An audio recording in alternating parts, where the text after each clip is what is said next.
in this season, our joy should be coming from a much deeper truth. And that's that Christ came for you and I. Yeah, Came 100%. for us. 100%. That's the source of our joy, and that's why the antiphons for our liturgies on this Sunday is rejoice. Rejoice on the basis that we have so great a Redeemer. Rejoice on the basis that God has loved us so much to become one of us.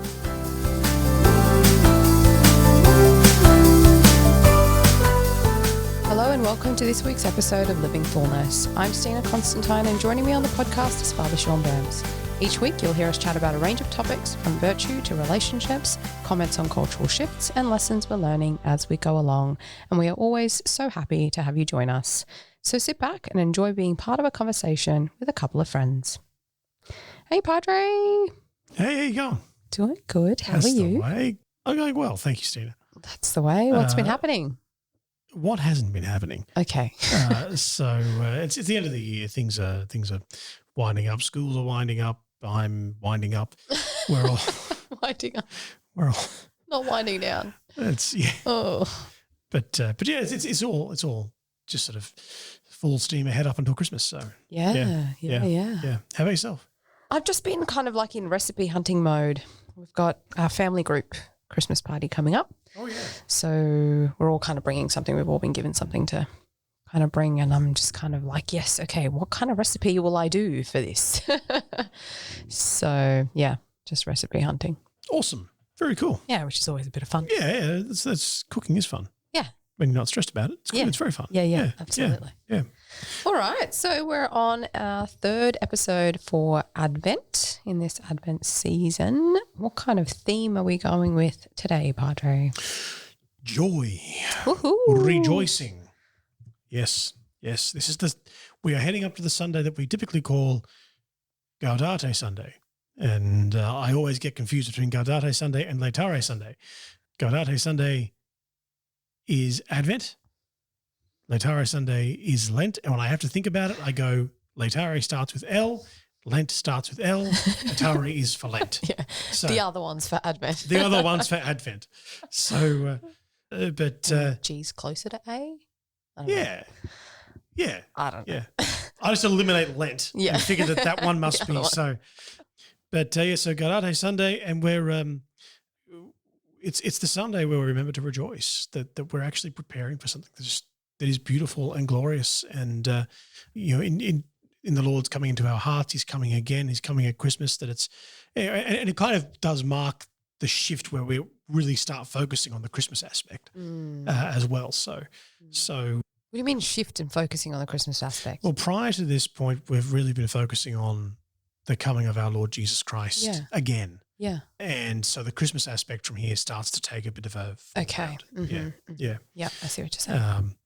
So for this one, we're looking at Philippians 4:4. Mm-hmm. Very simple one. Rejoice in the Lord always. And again, I say rejoice. From Paul to the Philippians.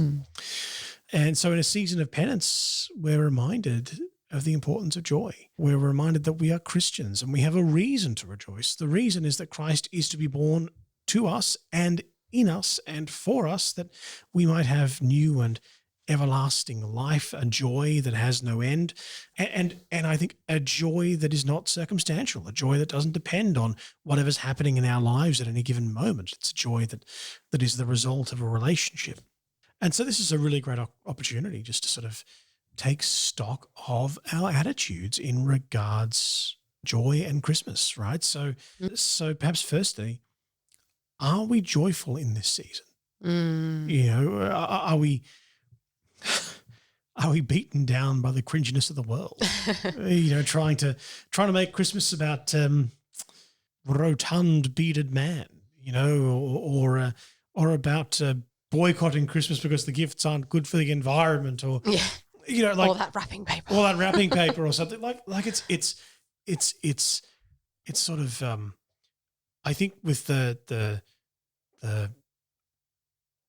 overload of materialist Christmas, with the overload of all that stuff, it can kind of like, ugh, it's a bit like Valentine's Day. Yeah. Right. Yeah. It's kind of like, ugh, Yeah. Everyone keeps telling me I need to be in love.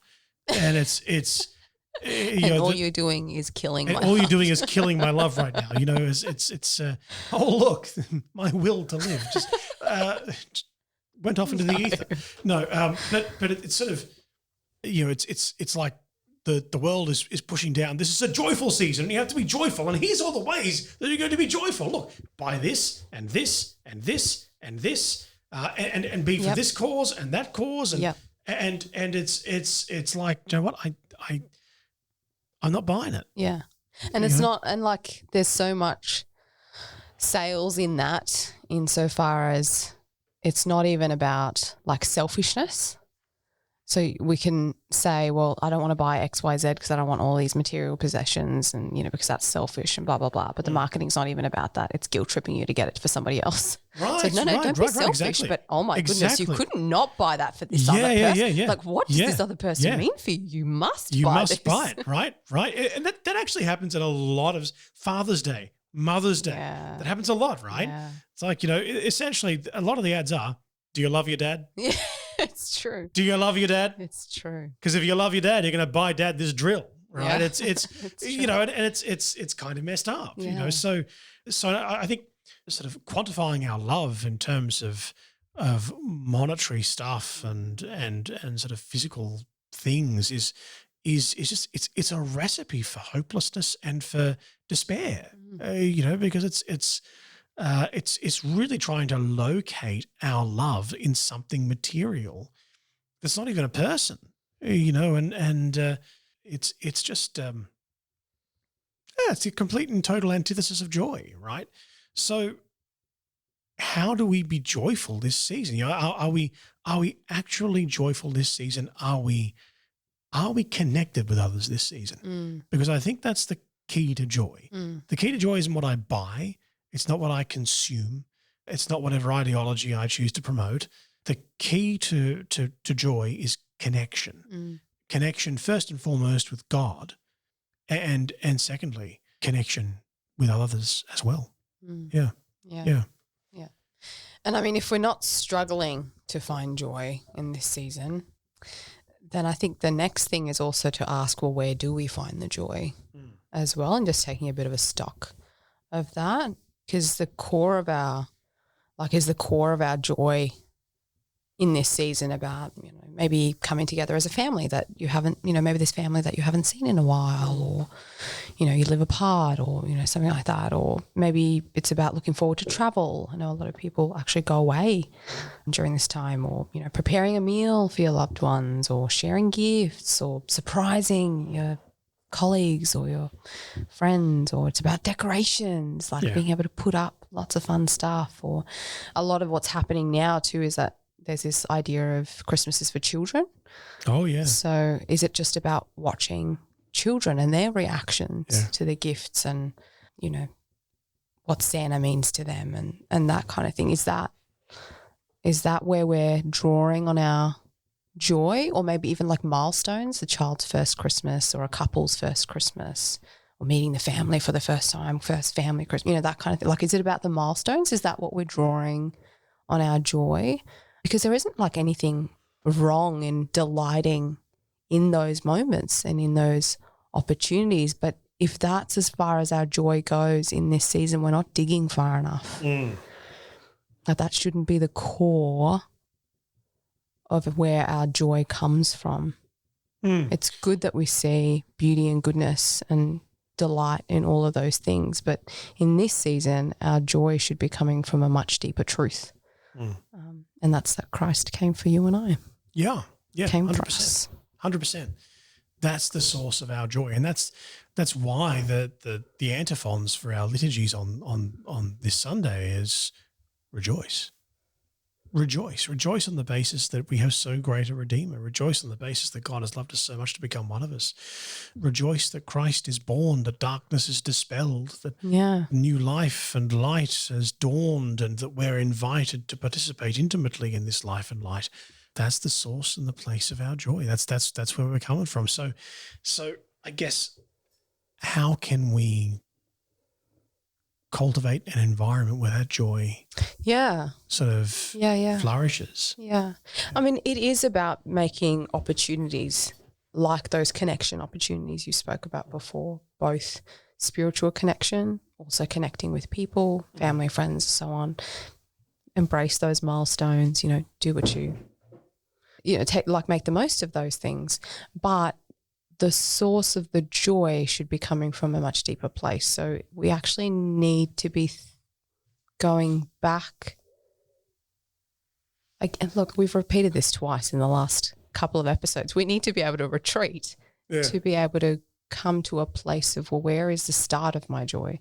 If it comes from being madly in love with God because you've received so much from him, then all of those other experiences that you have, all those connections that you have, moments that you have, surprises, watching other people's reactions, all of those will be so much more. They will be so much more sweet. Yeah.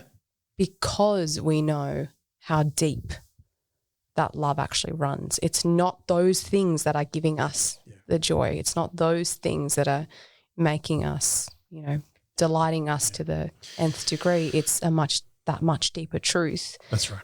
That then flows into those other things. And I'd like to give a heads up here that it's so important that our joy be located in Christ, because there may not be, for some of us, there may not be the same level of connection with family and friends as what we normally have, and so the temptation might be to go, not as what we normally have, as what some people have, right? That may not be there. And still, everyone's called to joy. Everyone's called to the joy of Jesus Christ, And I think that's where, when we have that priority of, Christ has come into my life, he is the locus and the source of my joy. Yeah. He actually leads us to connection in perhaps even the most unlikely of places. And so if there is anybody who's thinking about, what am I going to do at Christmas time, and you happen to be in Wagga, I'd like to invite you to come to St. Michael's Parish Centre on Christmas Day at around lunchtime, and we'll be putting on a soup kitchen for those who are homeless. There's an opportunity right there to connect, to be with people, serving others, and sharing the joy that you have found in God. And even to find the joy of God present in others. If you're a bit sort of spurious about, I don't know about this joy of God business, come and find it in other people. Yeah. Come and find it in some missionaries of charity, in some nuns who are serving up soup. Yeah, absolutely. So it's I think there's I put that out to you. But if you're not in Wagga, and if you're in Sydney, or if you're in America or wherever, go find someone somewhere, people that you can connect with, even if it isn't a soup kitchen. Yeah. Or at relatives or friends, wherever you can do. Just don't be afraid to say, hey, I'm going to be by myself this Christmas. Do you have, even to your priest or your pastor, I think I'm going to be by myself this Christmas. Do you have any suggestions? Yeah, exactly. There are so many people that that person might be able to connect you with, whether it is another family or maybe there's someone else in the community who's also going to be by themselves. Maybe you can do something together, or maybe there is something organised that's happening on that day that you can go and help at, or just go and participate. Absolutely. Yep. Spot on. Yeah. But also, I think something that happens too when our joy is rooted in a much deeper place is that we know that Christmas is a manic time. And, we can paint pictures of how beautiful and how lovely and lots of laughter and, giggles and stuff like that. And all of that stuff may happen. But there's also the very reality of tensions that happens during Christmas as well. And so when our joy isn't rooted in this expectation of, well, we're supposed to have a happy family meal. That's where my joy was supposed to come today. You're supposed to come in this experience, but you guys are bickering, or you guys are ungrateful, or you're all late, or, whatever it might be. When our joy comes from a place that is deeper and is in Christ, we can sit in that space of where people are late, people aren't grateful, there might be tensions happening, and still maintain joy. We haven't lost it because it's come from a different place than the expectations of those experiences that we might have. Yeah. Yeah. That's absolutely 100% true. That's so good. God never abandons us. He never lets us down. He's always there. And when things don't go according to plan, if he's our bedrock, we're set. Yeah. But this is also why this conversation is falling inside of Advent and not just Christmas Day, because this is something that we have to foster. Like, this is an attitude, digging deep, a disposition that we actually need to nurture, and we can't just expect it to show up on Christmas Day, which is why it's in the preparation, stages. We have to be practicing this stuff. That's right. Day in, day out. That's right. There's something to be said too. I'm a sucker for a good Christmas movie. Right. I'm a sucker for a good Christmas movie. Yeah. But they do all have the same tried and true formula, which is that everything is mad and insane and sad until Christmas Day comes and magically it's all cured. Right. Now, that's just not true. It's as you say, to experience the joy of Christmas, one actually has to foster joy throughout life, particularly like Advent's that period where we can go, yeah, you know what? I'm actually going to train that muscle in my heart for joy. Yes. And to see joy even in difficult circumstances. Yeah. All right. Well, I think that takes us to the end of that episode. So truth, beauty, and goodness before we close off this one, Padre. Yes. What's one for you? Well, this one is my nephew. His name is Zachariah Mahoney. And he's a good young man. He's graduated school this year, and he's going to have a year working in the world and sort of making a bit of money and getting some experience. And the following year, he would like to join the seminary. Awesome. And he's made that a very public statement. Yeah. And which I think is incredible. Yeah. And so I ask you to please to pray for my nephew Zach. Absolutely. And but just the way that he was so forward about it and so honest about it, I thought, wow, that takes courage. So yeah. How about yourself? Hopefully he doesn't renege like his uncle did there for a stage. Yeah. I think he's probably a bit more stable than his uncle was. So yeah, he is. He's a lovely young man. That one. Yeah. For me, it's a journal article that I've recently signed up to. It's a fairly new one. Uh-huh. It's only been in existence in the last couple of years, I think. It's called Integratus. It's an American journal, and it's a journal of where psychotherapy meets the Catholic faith, which is so necessary. Yeah. We just don't have stuff in this space. It's so hard. Put aside Catholic, even just Christian material that matches well with current evidence-based psychological theories and practice is so hard to find. So these guys are kind of being a bit revolutionary and a bit, I'm sighing relief of. Yeah, that really is awesome. Yeah, it's been wonderful Praise to read. God. So we're very grateful to the people behind Integratus. Well done. Thank you very much. And I would encourage, I'd encourage everyone to give it a go. I certainly shall. So yeah, very good. Alrighty. The next episode that we'll be doing is Christmas. Yeah. So week 4 of Advent and ahead of Christmas. check out that one. We will catch you again next week. But until then, all our love and prayers. God bless.